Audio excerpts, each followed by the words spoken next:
17장 11절 12절 두 절 보겠습니다.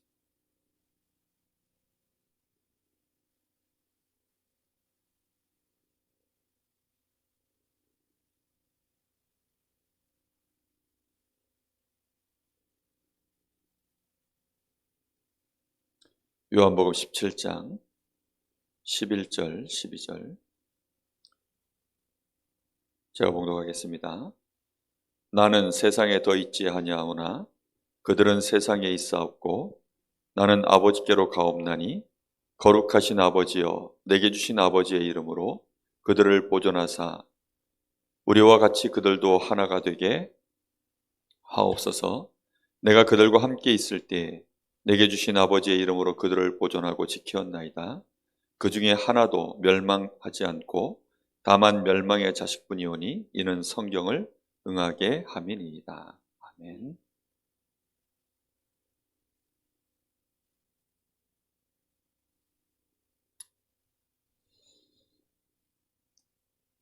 (2022년도가) 시작이 되어졌습니다.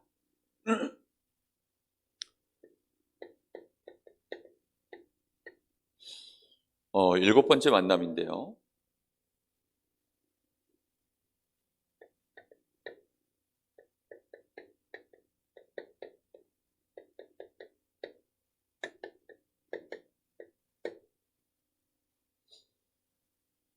우리가 2022년 전도학교를 시작하면서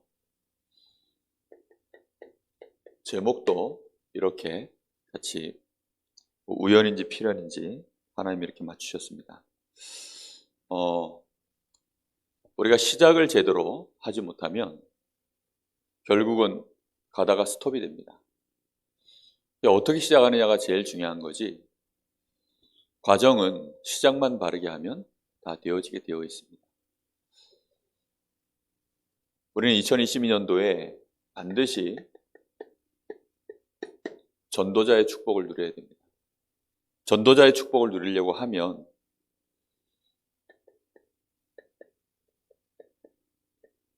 전도운동에 내가 있는 현장에서 전도운동에 대한 분명한 그림을 항상 가지고 계셔야 돼요. 어제가 임명주일인데 사실상 임명주일을 통해서 교회의 여러 가지 이제 구조들을 제가 한 2주간 기도하면서 보았습니다. 근데 보는 게 중요한 게 아니라 어떤 기준으로 보느냐가 가장 중요한 거죠. 우리가 현장을 볼 때도 뭘 보느냐가 중요한 게 아니라 내가 무슨 생각을 가지고 어떤 목적을 가지고 오느냐가, 그래야만 그 현장에 내가 필요한 것들을 정확하게 보는 거지. 현장에 있는 수없이 많이 있는 깔려 있는 것들 많이 봐야 되죠. 뭐 청소하는 눈으로 보면 쓰레기가 어디 있으며 정리정돈은 어떻게 돼, 뭐 이런 눈으로 보겠죠. 그런데 우리가 전도자의 눈으로 볼 때에는 현장의 전도운동을 위해서 어떤 그림을 갖고 내가 봐야 되냐는 것입니다. 과연 이 현장에 늘 생각하셔야 돼요. 정말 말씀 전할 전도자, 특히 사역자, 이 사람이 준비되어져 있는가? 이 눈을 떠야 돼요. 항상 제 눈에 우리 교회를 쳐다볼 때마다 정말 이 복음의 생을 건, 이 메시지가 정리되고 이 복음으로 응답받는 실제적인 증인, 이런 사역자가 있는가? 계속 이 생각을 하면서 보는 거죠. 교회 안에서는 이 일을 누가 하고 있죠? 사실 목회자가 이 일을 하고 있습니다. 그러나 실제로 교회 안에는 목회자만 있는 것이 아니라 이 일을 함께 할 수 있는 귀중한 중직자들이 일어나야 되거든요. 그래서 사실은 중직자들도 현장에서는 사역자로서 이 사명을 반드시 같이 감당을 해야 되는 거예요. 목회자는 강단의 설교자라고 한다면 중직자는 현장 설교자거든요. 그렇기 때문에 얼마만큼 이런 일꾼들이 교회 안에 실제로 있는가, 내가 있는 현장에 이런 사역자가 있는가, 또 더 정확하게 말하면 내가 있는 현장에 나는 어떠한 위치에 있는 사람인가, 이걸 늘 봐야 돼요. 그래야만 우리가 제대로 기도하고 성령의 인도를 받으면서 준비를 해나갈 거 아닙니까? 시작이 중요한 게 뭐냐면 내가 어디에 있는가를 정확하게 알아야 거기서부터 시작을 하는 거죠. 그래서 항상 산에 올라갈 때 보면 등산 코스에 코스를 딱 그려놓고 반드시 거기에 뭘 찍어놓죠? 내가 있는 위치가 여기다라고 빨간 점을 딱 찍어놔요. 내가 지금 여기 서 있다라는 걸 알려주느라고 등산 코스 다 그려놓고 이렇게 찍어 놓습니다. 내가 어디 있는지를 알아야 거기서부터 동서남북을 보고 아, 이 길이 이 길이구나 라고 볼 때 맞는 길이 되는 거죠. 내가 어디 있는지도 모르고 대충 그림하고 이 실제 환경하고 조합해봐야 대충 맞춘 거지 실제로는 틀리거든요. 그래서 우리가 잘 보셔야 되는데 특히 중요한 게 누구냐면 그 현장을 놓고 실제로 기도하는 조장 역할을 할 사람이 있어야 되는 겁니다.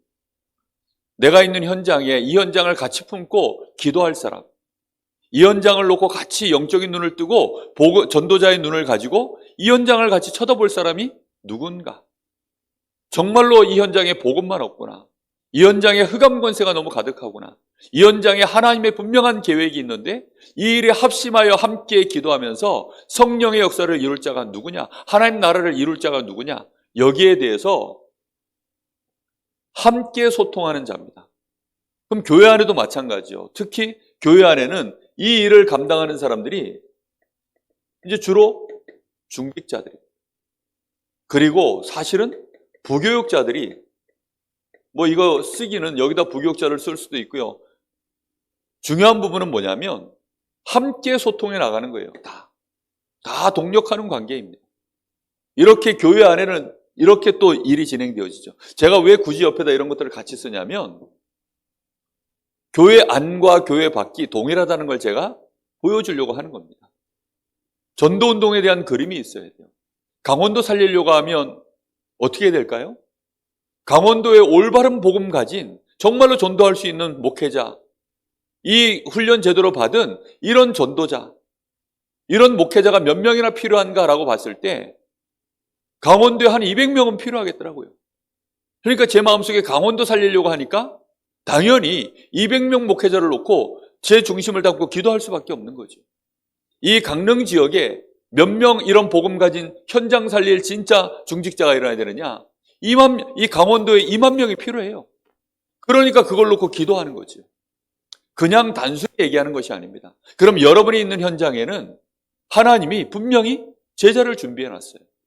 이런 갈급한 자, 분명히 이런 조장들을 하나님이 준비해 놓고 이 사람들과 함께 이제 뭘 하는 거죠? 현장을 바라보는 것입니다. 그 현장을 바라볼 때 그 현장 안에는 시간표가 된 사람이 있어요. 그게 갈급한 자입니다. 갈급한 자가 틀림없이 있습니다. 이 현장에는 충성된 자도 있습니다. 이 현장 안에는 중요한 제자 역할을 할 사명자도 있습니다. 특히 이제 예수 믿고 복음 받고 하나님의 자녀가 되는 새신자도 틀림없이 있습니다.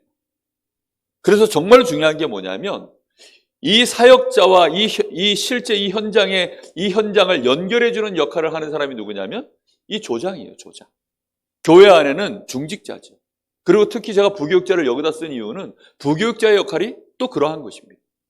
함께 소통하면서 목회자와 함께 또 사역자와 함께 구역으로 얘기하면 구역 인도자, 여기는 구역장, 그리고 여기는 구역원들 이렇게 가는 거죠. 이 안에는 틀림없이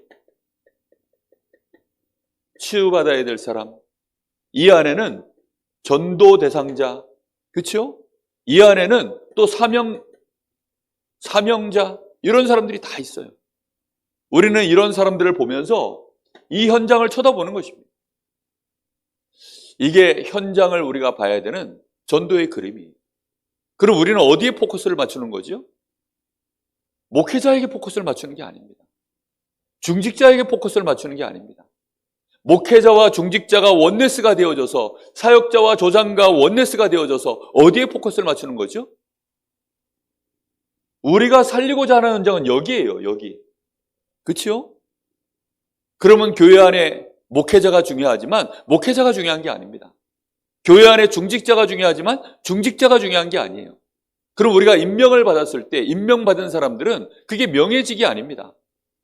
진짜 어디를 살리라는 거예요? 교회 안을 살리고 내가 속해 있는 그 구역과 기관을 살려내라고 그래서 세운 거거든요, 사실은.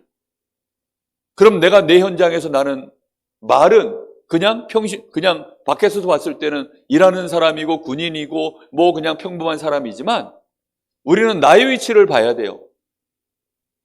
그래서 여기 있는 사람들은 정말로 이 복음 받고 치유받고 사명을 붙잡고서는 어디로 끌어올려야 되죠?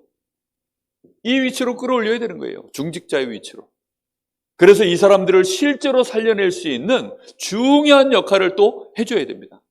사역자가 이 사람들한테 다이렉트로 메시지도 할 수 있지만 이 메시지보다 더 중요한 게 있어요. 그게 뭐냐면 전문 사역일 거예요. 전문 사역. 그 전문 사역을 하는 사람을 보고 1:1 개인 양육으로 붙는 겁니다. EBS 사역자. 그리고 우리 후대들, 렘넌트들을 위한 사역자, GBS 사역자. 그리고 산업인들을 실제적으로 도울 수 있는 TBS 사역자. 이런 전문 사역자들이 이 사람들을 실제로 붙어가지고 살려내야 되는 거예요. 그래서 이런 전문 사역자들이 사실은 각 기관에 교사로, 부장으로, 기관장으로 설 때 그 기관은 다 살아납니다. 무슨 말인지 이해됩니까? 그래서 이번에 임명받으신 분들은 기억을 하셔야 돼요. 아, 내 위치가 지금 내가 해야 될 사역이 이런 거구나. 이래서 하나님이 나를 여기다 지금 세우셨구나.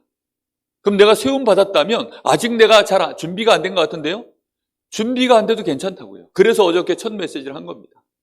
하나님이 반드시 쓰시는 일꾼은 복음 정확하게 알고 내가 구원받고 이 일에 내 중심을 담았다면, 하나님 사랑한다면, 교회를 사랑한다면, 내가 정말로 영혼을 사랑한다면 그걸로 모든 자격은 끝났습니다.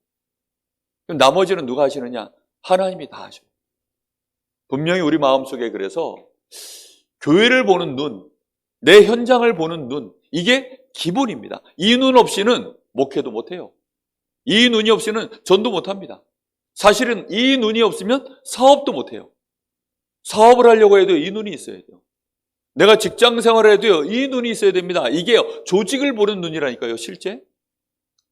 모든 조직은 이 안에서 돌아갑니다. 이걸 벗어나는 경우는 없어요.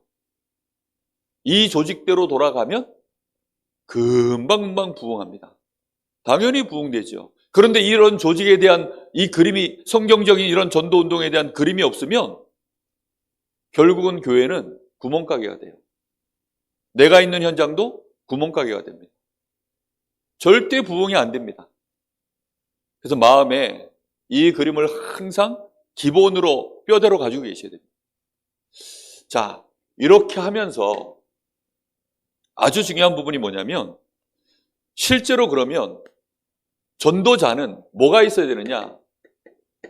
힘이 있어야 돼요. 어떤 힘이 있어야 됩니까? 응답이 내가 없어도, 전혀 내가 응답받는 것이 없어도 끝까지 성령인도 받아갈 수 있는 힘. 그 힘이 있어야 돼요. 우리는 응답받으면서 가면 좋겠지만 응답의 역사가 없을 때가 생각보다 깁니다. 하나님이 가만히 계실 때가, 하나님이 가만히 계시는 것처럼 보일 때가 생각보다 길다니까요. 그래서 하나님이 우리에게 그런데 가만히 계시느냐? 아닙니다. 하나님은 가만히 계시는 것이 아니라 그 사역자 개인에게 성령 충만을 주셔서 실제로 그 개인이 힘을 얻고 준비가 되는 그 시간을 기다리시는 거예요. 바깥의 역사가 일어나는 거 우리는 자꾸 응답이라고 생각하는데 그거는 두 번째, 세 번째입니다. 그거는 이렇게도 저렇게도 만들어갈 수 있어요. 근데 그게 중요한 게 아니라 내가 정말로 힘을 얻는 시간. 그래서 바깥에 뭐 이래도 괜찮고 저래도 괜찮을 만큼 아무 상관이 없는 내가 힘 있는 사역자로 세워지기까지 하나님은 개인에게 힘을 주는 시간을 원하시는 거예요. 그래서 반드시 이 축복의 시간을 누려야 되는데, 하나님이 그래서 우리 사람을, 만물을 창조해 놓고 우리 사람을 창조하실 때 우리 사람에게 특별히 어떻게 하셨죠? 아예 하나님 자신이 생명의 기운을 우리에게 불어넣으신 거예요. 만물의 영장으로서 정복하고 다스릴 수 있는 힘 있는 하나님의 형상으로 하나님이 그렇게 축복을 부어버리신 겁니다. 그러면 아담과 하와 중심으로 에덴과 우주와 세계가 돌아가는 거죠. 하나님이 그렇게 하신 거예요. 이걸 꼭 기억하셔야 됩니다. 왜 지구가 태양 주변을 돌지요? 태양이 힘이 있기 때문입니다. 여러분, 달과 다른 이 지구는 가만히 있고 달만 지구 주변을 돈다고 혹시 여러분 착각하고 계신 거 아니죠? 여러분, 이런 거 있죠. 그 어린아이가 이렇게 이제 어린아이 손을 붙잡고 아빠가 그 어린아이 겨드랑이에 껴안고 뺑뺑 이렇게 돌리잖아요. 그 돌리면 그 자리에서 이렇게 돌아갑니까? 아니면 뭔가 같이 이렇게 리듬을 타면서 축을 뭔가의 가운데 축이 하나 있어서 그걸 중심으로 돌아갑니까?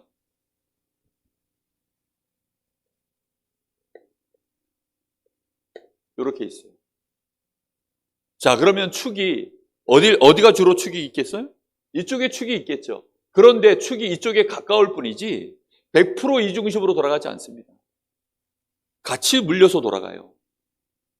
그 자리에서 지구가 그 자리에서 도는 게 아니라 같이 이렇게 돌아간다니까요.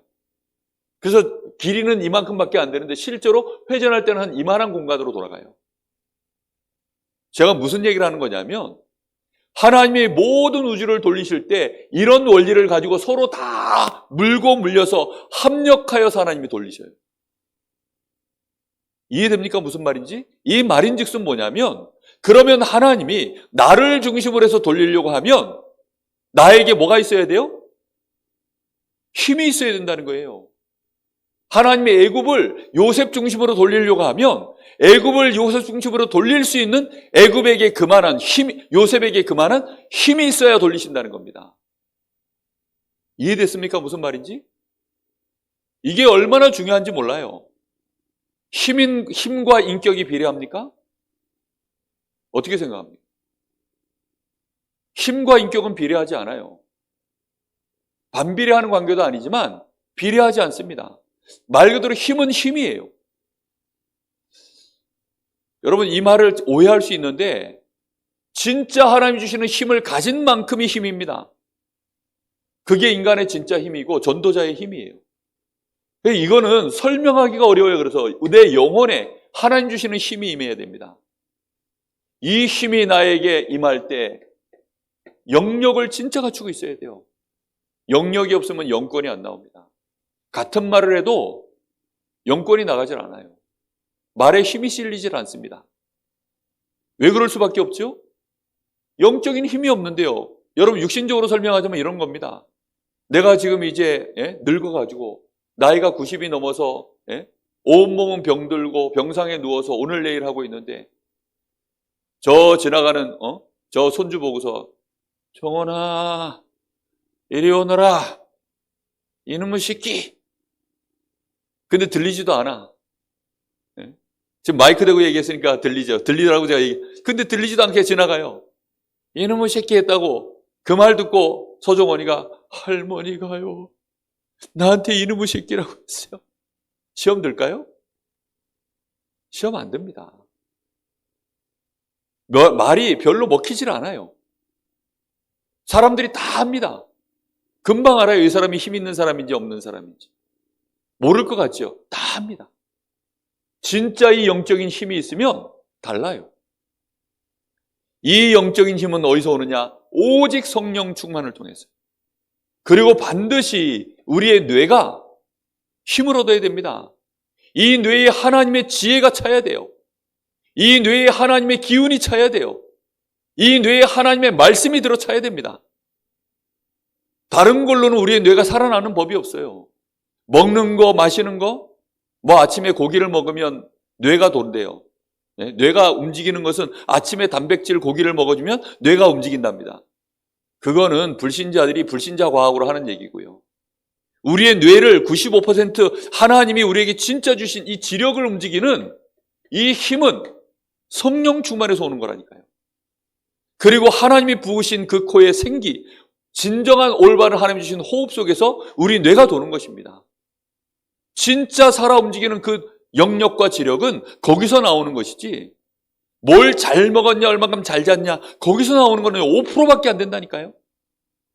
근데 이 말을 정말로 사람들이 못 알아들어요. 왜 못 알아듣느냐? 성령 충만 이게 얼마나 중요한 말인지 이게 얼마나 큰 비밀인지 아직도 잘 몰라요. 그러면 절대 뭐는 안 되느냐? 그림을 아무리 가지고 있어도 그림이 안 그려집니다. 칠판에는 그릴 수 있고 종이에는 그릴 수 있지만 현장에는 안 그려져요. 무슨 말인지 이해됩니까?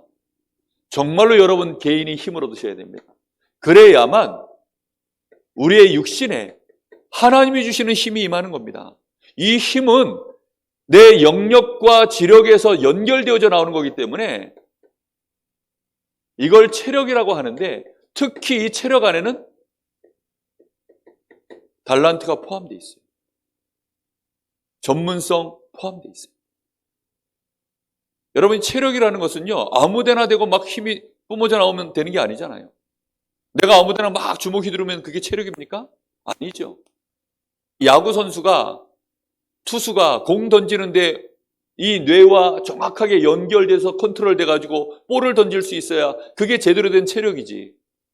땅바닥에 아무데나 막 집어 던지면 그게 무슨 체력입니까? 체력이 있어봐요. 컨트롤 되지 않는 힘은 오히려 그건 폭력입니다. 컨트롤 되지 않는 힘은 오히려 위험해요. 그런데 하나님이 나에게 이 육신을 가지고 영역과 지력 속에서 체력을 주시니까 당연히 컨트롤 되어진 힘은 뭘 만들어내는 줄 아세요? 경제력을 만들어냅니다. 무조건 만들어내요. 컨트롤 되지 않는 이 체력은 모든 걸 이렇게 만들죠. 컨트롤 되어지게 되어 있습니다. 당연히 그러면 나의 언어와 말과 이 경제를 가지고 실제로 이제는 사람도 움직일 수 있는 힘, 이렇게 되어집니다. 이렇게 되기 전에는 현장에 이 응답은 일어나지 않습니다. 그리고 실제 내 삶에도 응답은 있지 않습니다. 여러분, 베드로 같은 인물이 말을 하는데 3천 제자가 이 말씀을 받고요, 3천 제자가 일어났어요. 그리고 사람들이요 막 유무상통하면서요, 다 내 재산을 내어놓고 초대교회를 위해서 헌신하고, 그런 모든 것들이 누굴 통해 일어납니까? 영역과 지력과 이 실제 체력을 갖고 있는 이 복음의 메시지를 딱 듣고 나서 그 앞에 반응으로 일어나는 것들 아닙니까? 그래서 요거는 따라와요, 두 가지는. 진짜 중요한 건 뭡니까? 내가 하나님 앞에 이걸 놓고 진짜 기도해야 돼요. 그래서 영역과 지력과 체력을, 하나님 나의 영혼에, 나의 뇌에, 나의 이 육신에 힘을 주십시오. 반드시 요 응답을 우리는 올 한 해 이 안에 복음화 보좌와 제자화가 다 들어있어요. 그래서 이 응답을 실제로 내가 24 해야 됩니다. 자, 그러면서 주의해야 될 게 있습니다.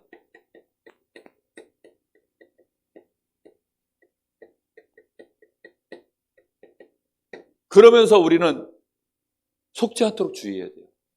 힘이 있고 우리가 완성형이 아니기 때문에 과정 속에 계속 있잖아요.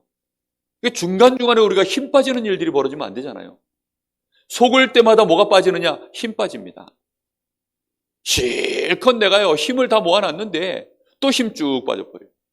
아니, 겨우 은혜 다 받아놨는데 은혜 다 쏟아버리고, 아니 기껏 내가 돈 열심히 벌어놨는데 한 방에 사기당해서 잃어버리면 무슨 소용이 있습니까? 안 그래요? 그래서 내가 정말로 영적 서밋으로 가는 이 길 속에 주의해야 되는 것들이 있어요. 속지 않도록. 근데 이걸 자꾸 속아가지고 은혜를 쏟아버려요. 기껏 힘을 엉뚱한 데 다 써버립니다. 그래가지고는 진짜 본게임 할 때 자빠져 버리는 겁니다. 오늘 이 말씀을 잘 깨달으시기 바랍니다.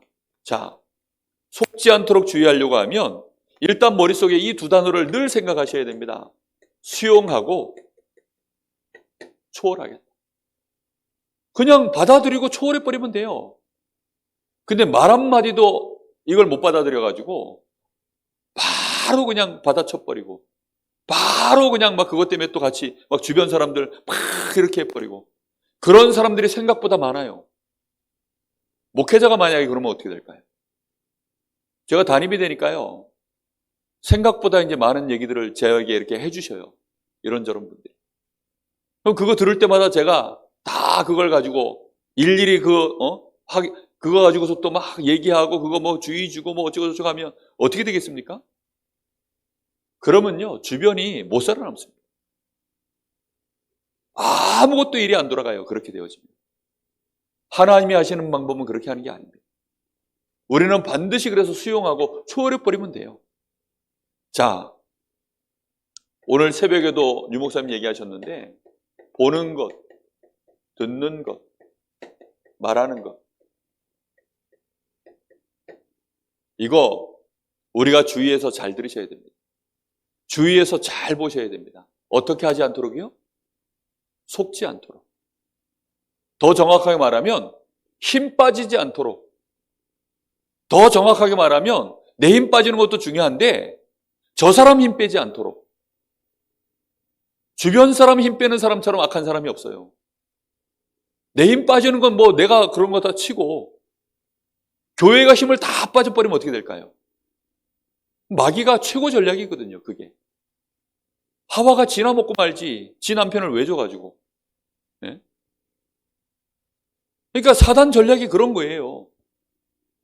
나 혼자 못 죽겠다, 같이 죽자거든요. 다 같이 힘 빠지는 겁니다, 다 같이. 여러분, 목회자 힘 빼버리면 교회 어떻게 될까요? 목회자가 힘 빠져버리면요, 교회는 그냥 같이 다 힘 빠져버리는 겁니다. 교회 중직자가 시험 들고 힘 빠져버리면 어떻게 될까요?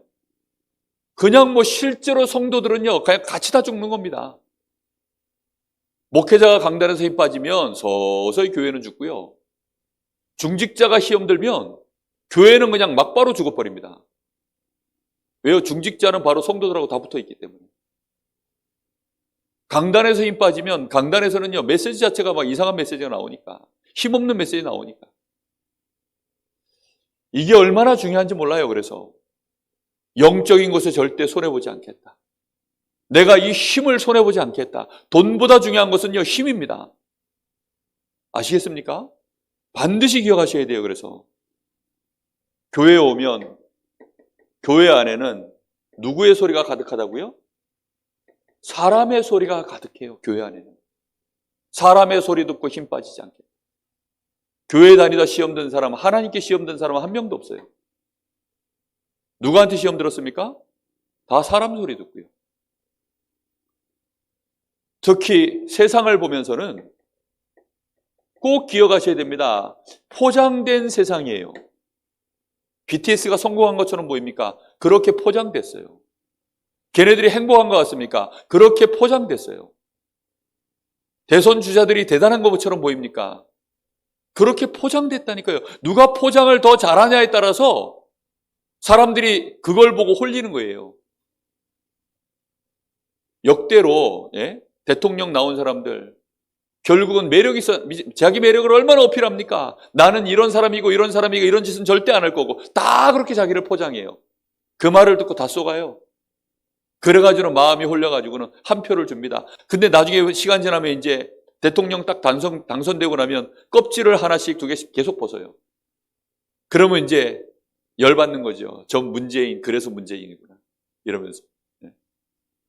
막 이러면서 우리가 얘기하거든요. 근데 그렇게 계속 평생을 속고도 또 속아요. 왜지요? 세상은 포장된 세상이에요. 그럼 우리 눈에 이 사람은 절대 안 될 것 같다. 그것도 사람들 말이 그렇게 말한 거지. 사단이 우리의 눈을 그렇게 속여가지고 이 사람이 안 될 사람인 것처럼 그렇게 보는 거지. 우리 교회는 안 될 것 같다. 우리는 자꾸 그런 눈으로 쳐다봅니다. 왜요? 포장된 세상에서 포장지 보는 눈이 우리에게 습관이 돼가지고. 알맹이를 볼 줄 몰라요. 사람의 영적인 상태, 이거 못 봅니다. 하나님의 축복이 이 사람에게, 하나님의 생명이 이 사람 속에 깃들여 있는지 없는지, 정말로 그게 맞다면 그게 다거든요. 근데 자꾸 무슨 얘기를 하냐? 포장지 얘기를 해요. 이걸 좀 해야 되지 않냐? 기도 수첩하고 있으면 좋은 포장지거든요, 그게. 다락방 포장지예요, 그게. 정말로 뭐 나가서 전도하고 있으면, 아니 헌금 제대로 잘하면 그거는 전부 포장지입니다, 포장지.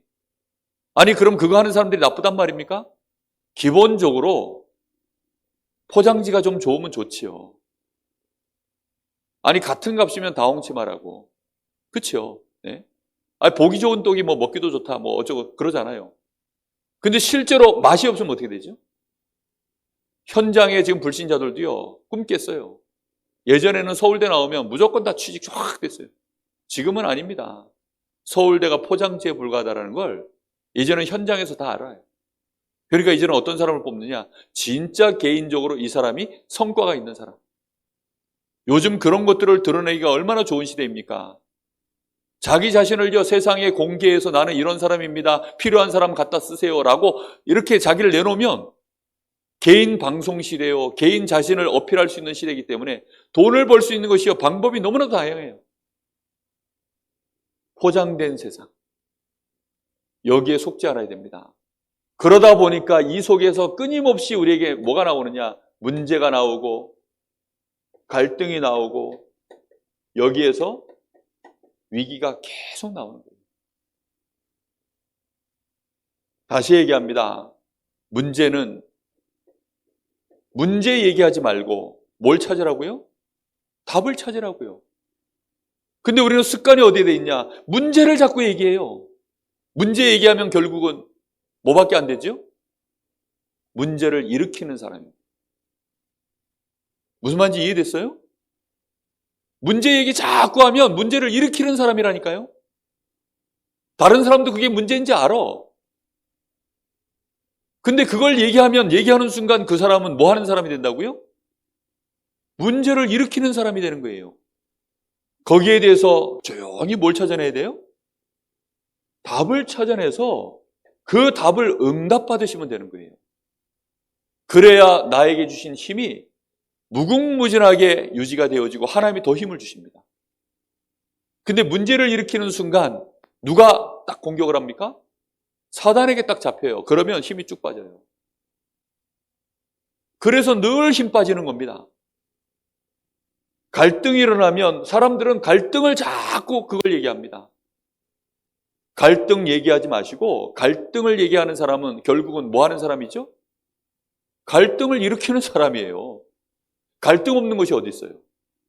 문제 없는 것이 어디 있습니까? 2022년도를 시작하시면서 나의 직분을 어떻게 감당하면 되느냐? 문제 얘기하지 마라. 아시겠습니까? 갈등 일으키지 마라.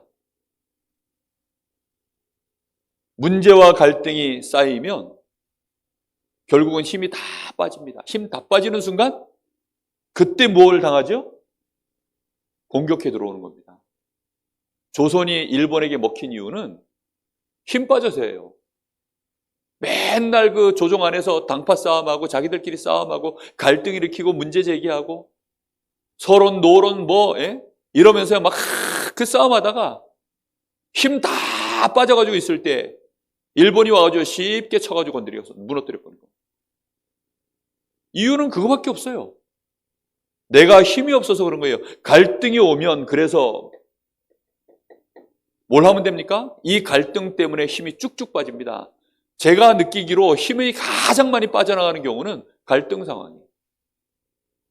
도무지 해결이 안 되는 이 갈등을 계속 이걸 갖다가 건드리면 이건 밑 빠진 독에 물 붓기라니까요, 진짜. 아니, 원금은 안 갚고, 여러분, 고리 대금 이 사채업자들이 무서운 이유가 뭐냐면, 이자가 이게 복리로 붙잖아요. 복리이자로 붙어요. 이래가지고는 원금보다 나중에 시간 지나면 배보다 배꼽이 더 커. 그러니 이게요, 밑 빠진 독에 물 붓기처럼 이게 사채를 갚는데 못 갚습니다. 나중에는 그래서 막 장기 팔리고 막. 갱신을 해내야 됩니다. 무슨 갱신이요? 힘이 빠져나가지 않도록.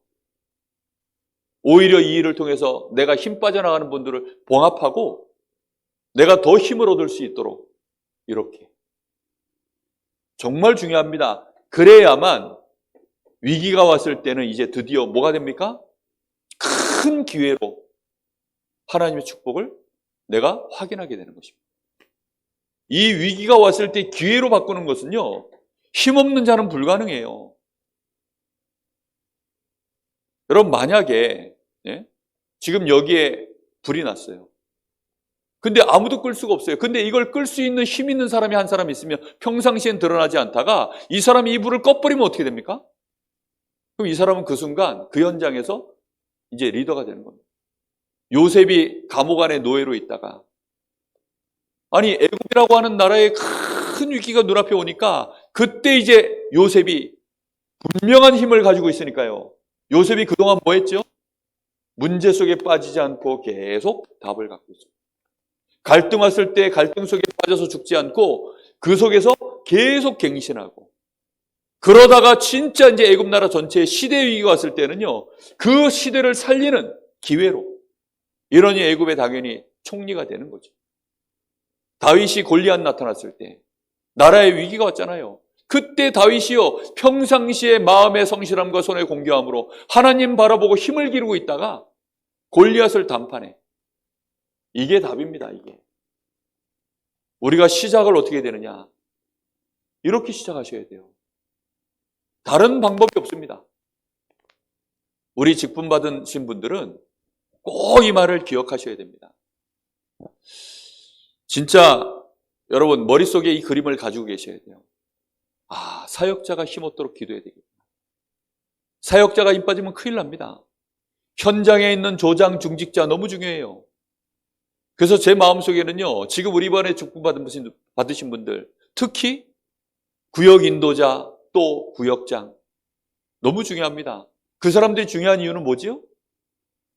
현장 때문이에요, 현장. 그죠? 이번에 임명받으신 분들, 그분들이 왜 그렇게 중요합니까? 각 기관 안에 있는 회원들 때문이에요. 나라의 대통령, 정치인들을 왜 뽑습니까? 누구를 위하여 뽑지요? 대통령을 위하여 뽑습니까? 분명히 국민을 위해서 일하라고 뽑는 거잖아요. 근데 문제는 뭐냐면 대통령이 자기를 위하여 대통령질을 하니까, 자기 당을 위하여 대통령질을 하니까, 그러니까 이제 나라가 점점 어려워지는 거죠. 이 굉장히 중요한 부분입니다. 당장 내가 힘을 왜 얻어야 됩니까? 나를 위해서 얻는 것이 아닙니다. 결국은 이 힘을 하나님의 나라를 이루는 일에 내가 쓰임받기 위해서. 그래서 힘을 얻는 거예요. 그래서 힘을 기르지 않는 사람은 하나님이 쓰실 수가 없습니다. 힘없는 사역자는 하나님이 쓰실 수가 없어요. 힘없는 조장, 중직자는 하나님이 쓸 수가 없습니다. 자, 그래서 오늘 이 만남이 아주 중요합니다. 자, 어떻게 시작해야 됩니까? 분명히 여러분 기억하셔야 돼요. 이 사단은 지구 종말 때까지 틀림없이 활동하고 있습니다. 오늘 여기 보면 구원받은 자와 당신은 영적으로 완전히 해방과 자유를 얻었습니다. 지금부터 이 땅에 사는 동안에 어떻게 살아야 합니까? 꼭 기억해야 됩니다. 사단은 분명히 그 권세가 결박됐어요. 죄도 마찬가지고 사단도 마찬가지고 저 지옥도 마찬가지입니다. 근데 이거 자체가 없어진 게 아니라 이 권세가 결박이 되어졌어요. 그럼 이게 있습니까? 없습니까? 이거는 틀림없이 아직도 존재해요. 이게 존재하고 활동을 합니다. 이 사실을 명심하셔야 돼요. 그래서 하나님의 말씀인 이 성경만이 하나님의 말씀인 거예요. 왜요? 하나님의 말씀에 이걸 정확하게 폭로하고 있습니다. 하나님의 말씀 속에 이걸 정확하게 기록하고 있는데, 이 사단은 지금 현재 어떻게 되어 있냐? 창세기 3장 15절에 그 머리가 박살이 났어요. 틀림없이 박살 났는데, 이거는 지금 뭐 하고 있죠? 완전히 결박될 때까지 마태복음 25장 45절에 뭐 하고 있느냐? 우리 주님이 재림하셔서 이걸 영원히 가둘 때까지는 활동을 계속하고 있어요. 그래서 우리가 갈등 상황 왔을 때, 문제 왔을 때, 위기 왔을 때는 이미 힘없다, 끝난 겁니다. 게임 끝난 거예요. 그거는 이미. 그때는 빨리 힘 있는 자에게 바톤을 터치하든지, 그죠? 마라톤 저 400m 계주를 뜨는데 100m를 전력 질주로 뛴 다음에 바톤을 들고 그 다음 뭐 하죠? 그 다음 주자에게 넘겨줘야 되는 거예요. 그런 것처럼 정말 우리가요, 이거 제대로 인도받아야 되는데 사단은 이걸 분명히 활동하면서 우리의 힘을 뺍니다. 구원받은 자를 힘 빼요. 뭘 가지고 주로 빼느냐? 보는 것, 듣는 것, 말하는 것. 사람의 소리 가지고, 포장된 세상을 가지고 속여가지고. 그래서 그게 문제로, 갈등으로.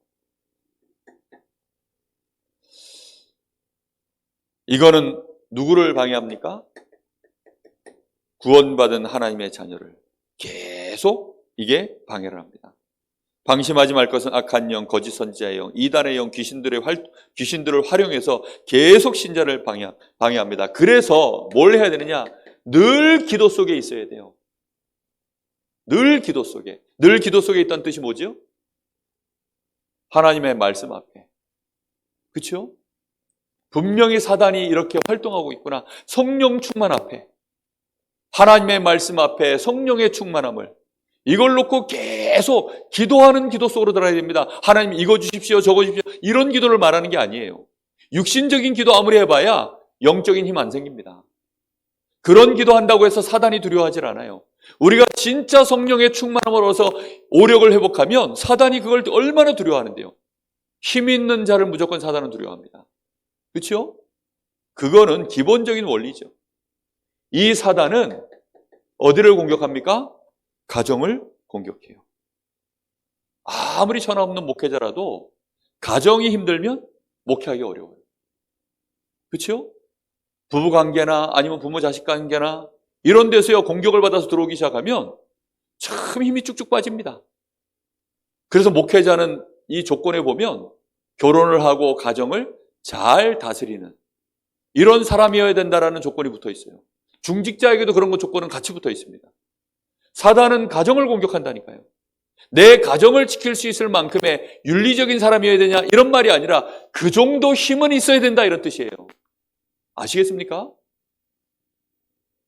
그렇지 않으면 어떻게 교회를 섬기며 어떻게 우리가 현장을 살려내겠습니까? 그래서 이 말씀들을 들으면서요. 아, 내가 이 정도 힘을 얻어야 되는 거구나. 난 자격이 없다. 이렇게 또 생각하면요. 또 속는 거예요. 아, 이 정도 힘을 내가 반드시 얻어야 되는 거구나.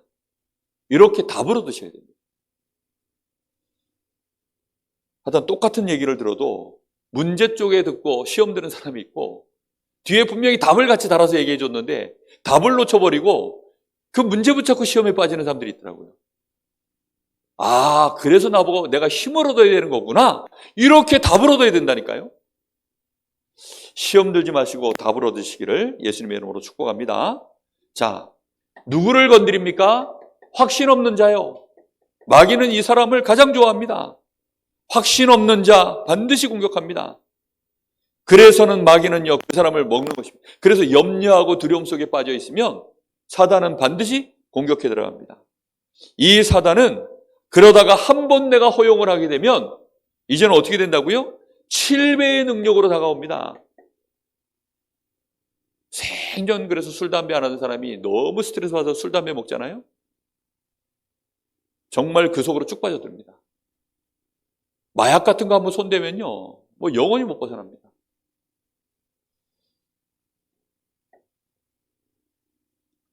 이 마귀는 의사도 이해할 수 없는 각종 질병, 이런 불침병, 이런 것들을 계속 가져다 주고요. 특히 여기 10번에 보면 정말로 이제는 정신을 흔들어대는 거예요. 그게 정신병입니다. 말도 안 되는 것들이 머릿속에 들어가니까요. 하나님 주시는 힘은 하나도 없으니까요. 이렇게 정신적인 질병이요, 심각하게 지금 이 시대를 덮어버리고 있는 시대입니다. 특히 야고보서 4장 7절에는 그래서 이 마귀는 누굴 피합니까? 확신 있는 자는, 확신 가진 자는 분명히 피합니다. 그럼 누굴 건드리죠? 확신 없는 자. 주변에 또 갈등 일으킬 사람. 또 문제 속에 빠질 사람. 이런 사람들을 가지고 또 공격해서 들어오는 것입니다.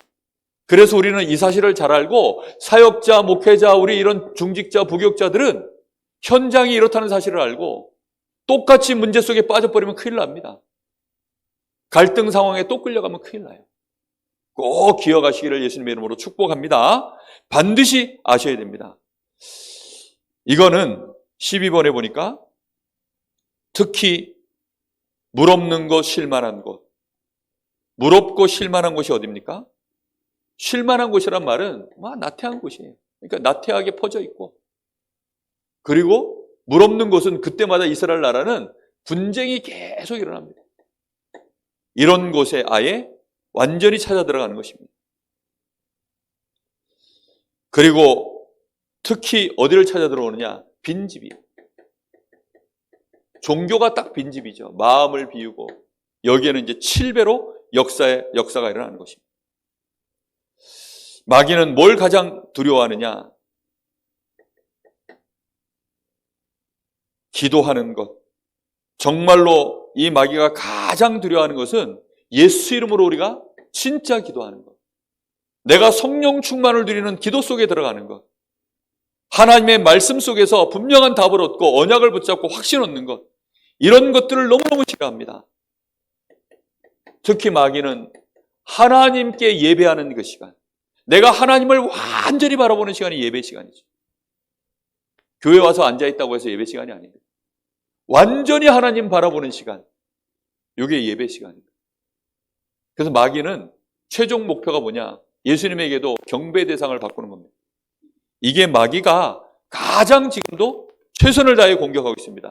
자, 요거를 그래서 요약을 딱 하자면 마귀가 가장 딱 4가지로, 이게 좀 너무 많은데요. 유 목사님이 이걸 4개로 요약을 해주셨어요. 마귀가 제일 두려워하는 것. 우상 숭배하던 사람이 교회에 가는 것. 아주 경기를 일으킵니다. 그래서 우상 숭배하는 집안에 한 사람이 교회 와서 예배를 드리잖아요. 못 들어오고 저 문 밖에서 삐꾸미 이렇게 보면서 막 이런다니까요. 못 들어와요. 그걸 얼마나 두려워하는지. 교회 다녀도 좋은데 이 사람이 종교 생활을 하길 원하는데 종교 생활을 하는 것이 아니라 정말로 구원받는 것. 복음을 아는 거죠. 이거를 마귀는 너무너무 두려워합니다. 그러니까 이거 못하게 하려고. 특히 이 마귀는 우리가 시험 들어야 되는데 계속 힘 빠져서 자빠져야 되는데 이 시험에 들지 않고 하나님의 말씀 앞에 은혜 받고 힘없고 답 얻고 이걸 너무너무 두려워합니다. 특히 마귀가 뭘 두려워하느냐?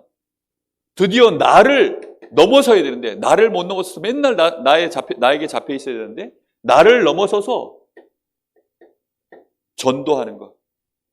이걸 마귀가 가장 두려워합니다. 사단은 지금까지 역사 속에 그래서 사단의 정체를 폭로하잖아요. 사단의 이 전략과 이 활동을 정말로 알고 폭로하면 그걸 너무나 두려워해서 그래서 지금까지요. 사단에 대해서 얘기하면 반드시 이단 누명을 씌웠습니다. 교회사를 보면 역대로 그래요. 우리가요, 사단 얘기한다고 이단 누명을 썼거든요.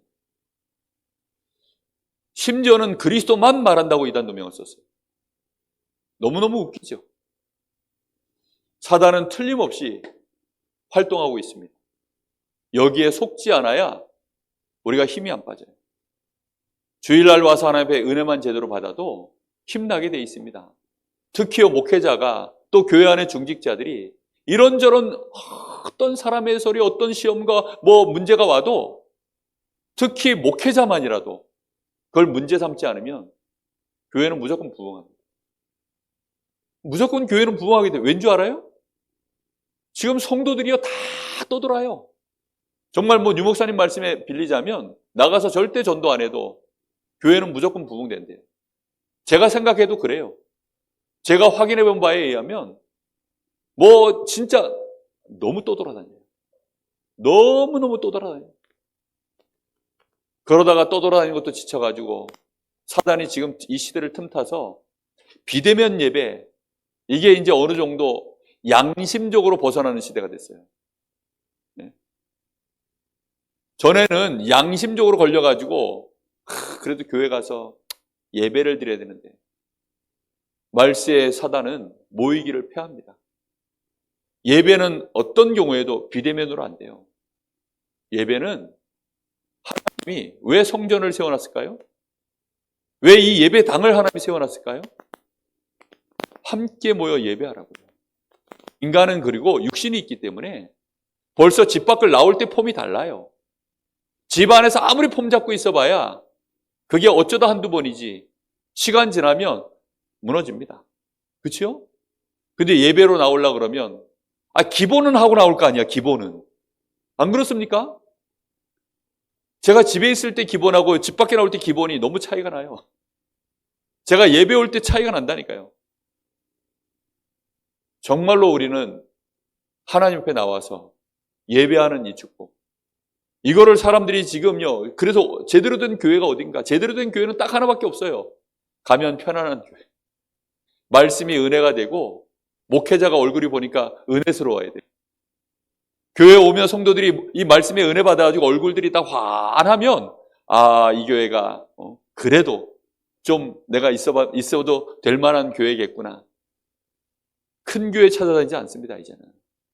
그나마도 큰 교회 가시는 분들은 숨어서 예배 그냥 한 번씩 드리고 가도 사람이 많으니까 관심 안 가지니까. 근데 조그마한 교회 가면 한 사람만 들어도 표가 팍 나니까 벌써 불꽃 같은 눈으로 목회자가 가가지고요. 어디서 오셨습니까? 뭐 이러면서 또 막 그게 싫어가지고 지금 막 숨어서 그냥 큰 교회 대충 예배 드리고 가고 이런 사람들도 많습니다.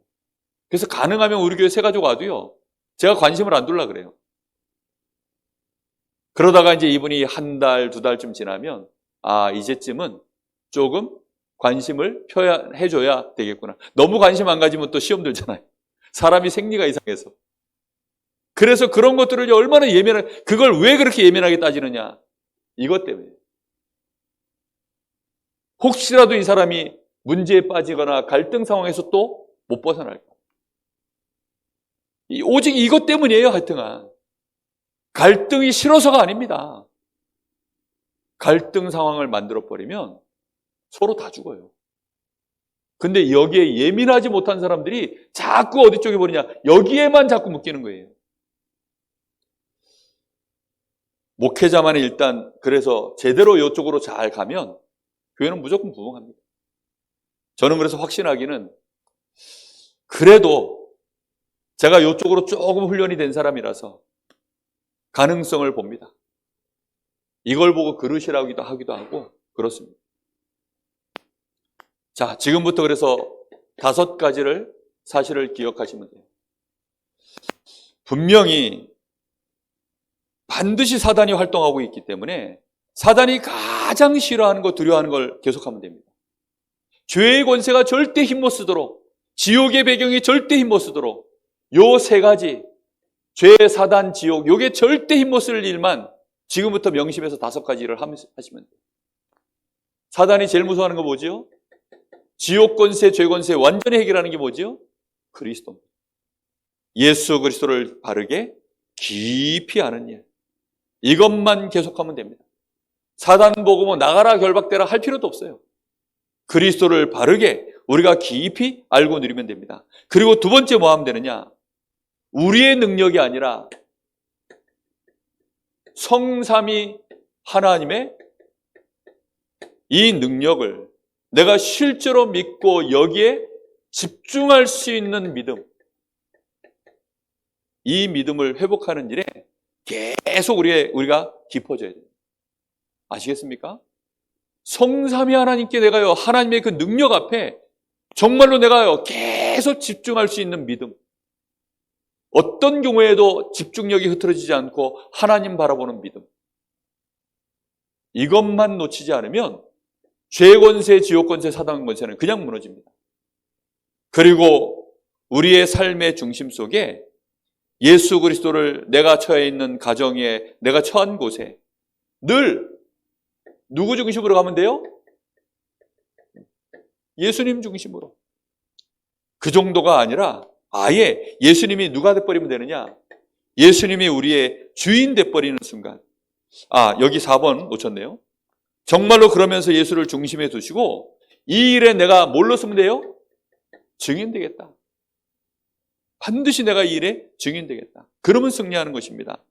더 나아가 나를 완전히 넘어서는 길, 나의 수준, 나의 능력 완전히 넘어서는 길, 예수가 나의 주인 돼버립니다. 이러면 얘기가 끝나요. 그래서 그림이 3개가 나오죠. 그림 가지고 이 목사님이 설명해 놨는데요. 2가지 그림만 그리겠습니다. 불신자는 누가 뭐라 그래도 내가 주인이 아닙니다. 여기 그림에 보면 불신자 자연인 이렇게 그림 그려놨는데 사단이 주인이고 예수님은 밖에 있을 때 이게 불신자입니다. 그럼 신자는 어떤 모양이죠? 안타깝게도 신자는 내가 주인이에요. 여전히 나 중심. 예수님은 그냥 손님. 그러다 보니까 사단이 어떻게 할 수 있어요? 계속 공격해 들어오는 것입니다. 이 사람은 힘을 쓸 수가 없습니다. 하나님의 일을 감당할 수가 없어요. 폼은 잡지만 포장이지 내용이 없어요. 진짜 힘 있는 사람은 누구냐? 진짜 힘 있는 사람은 예수가 주인 되어지시고 나는 그 앞에 정말로 말씀 받고 예수님을 주인으로 섬기는 사람입니다. 이때 사단은 이 사단의 권세는 완전히 꺾이는 것입니다. 우리가 왜 이렇게 됩니까? 여기 보면 그리스도를 중심에 모시고 고민, 문제의 죄짐을 내버려야 됩니다. 모든 고집을 내버려야 됩니다. 염려, 부정적인 공상, 또 이런 거 내버려야 됩니다. 경험을 앞세우지 말아야 됩니다. 선입견 갖지 말아야 됩니다. 이게 얼마나 고집이 센지 우리가 자기 생각, 염려, 부정적인 생각 여기에 자꾸 묶여요. 그 생각할 때마다요 계속 힘 빠집니다. 영적으로 힘 빠지면 다 죽어요. 왜냐하면 우리 속에 계신 성령은 어떤 분입니까? 성령이 완전하신 분이기 때문입니다. 그래서 우리의 주인을 완전히 바꾸면 됩니다. 자, 우리는 지금부터 그래서 무슨 시간을 가장 많이 가져야 되느냐? 힘없는 시간이요. 힘없는 시간을 가장 많이 가져야 돼요. 정말로 내가 몇 가지 그리스도를 주인으로 섬기면서 주의할 사항 버릴 거 버리고 고집할 거 내버리고 주장하지 말고 이렇게 하면서 가장 많이 해야 될 게 뭐라고요? 힘없는 시간. 그래서 정시기도 하는 것입니다. 그래서 이 정시기도 속에서 24기도로 또 우리가 모일 때에는 힘없는 기도 합심해서 같이 기도하는 것입니다. 기도 제목을 나누고 그 기도 제목을 포럼하면서 문제 속에 빠지는 것이 아니라 합심해서 위로하고 힘주고 하나님이 하실까요? 우리가 믿음의 고백하고 하면서요 원네스가 되어져서요 같이 모일 때 우리가 합심해서 기도하면요 얼마나 힘나는데요. 진짜 문제가 왔다. 그때는 완전히 기도로 붙는 것입니다. 집중 기도 속으로 들어가는 것입니다. 그리고 또 평상시에 하나님 앞에 내 양심을 가지고 하나님 앞에서 대화로 기도하는 겁니다. 진실하게. 내 양심을 가지고. 그럼 하나님이 다 답을 주십니다. 문제 속에 답 찾는 방법, 진실하게 양심 가지고 기도하면 돼요. 갈등 왔을 때 어떻게 하면 되느냐? 진실하게 양심 가지고 하나님 앞에 대화하면서 기도해 보세요. 금방 답도 안 나옵니다. 문제는 기도를 전혀 안 하니까.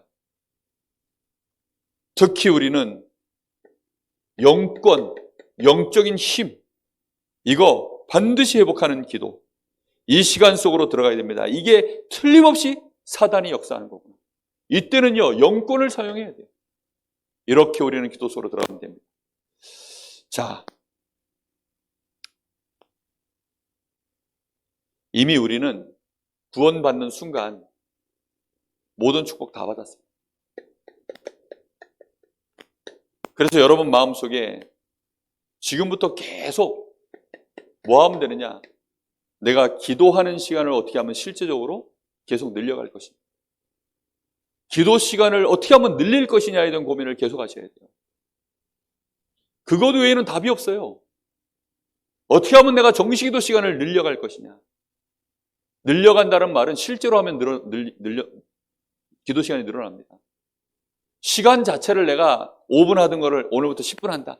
이렇게 해가지고 되는 게 아니에요. 내가 30분 하던 것들을 오늘부터 내가 1시간 하겠다. 그렇게 해서 되는 일이 아닙니다. 실제로 시간은 저절로 늘어납니다. 늘어나는 만큼 힘이 생겨요.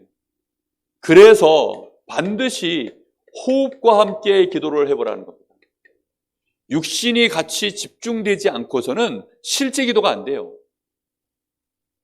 그래서 기도 시간을 늘리는 방법이 뭐냐면 108배 하던 거를 3000배 해버리면 시간이 확 늘어나잖아요. 그게 불신자들이 쓰는 방법이에요. 그래서 과학적이에요. 불신자들이 명상을 1시간, 2시간 어떻게 하는 줄 아세요? 호흡 안 하면 불가능해요. 호흡을 하니까 그게 가능한 겁니다. 여러분, 그래서 호흡하면서 호흡은 우리의 영과 뇌, 육신 다 살리는 방법입니다. 하나님이 처음부터 우리 코에다 호흡을 불어넣으셨어요. 그러면서 하나님 앞에 기도의 생명선, 육신의 생명선, 호흡과 기도를 가지고 진짜 기도해보세요. 그럼 반드시 내가 힘이 생긴 만큼 문이 열립니다. 전도의 문이 열려지고 내가 힘이 생긴 만큼 열렸기 때문에 당연히 그 사람은 그 현장에 뭐가 되죠? 딱 증인됩니다. 한 가지만 기억하십시오. 하나님은 지금도 똑같이 역사하고 계세요. 뭐 사람들이 사도행전의 역사는 끝났다. 그건 그 사람들 얘기고요. 사도행전의 역사는 지금도 똑같습니다. 하나님의 성령의 역사는 지금도 똑같이 진행되고 있습니다.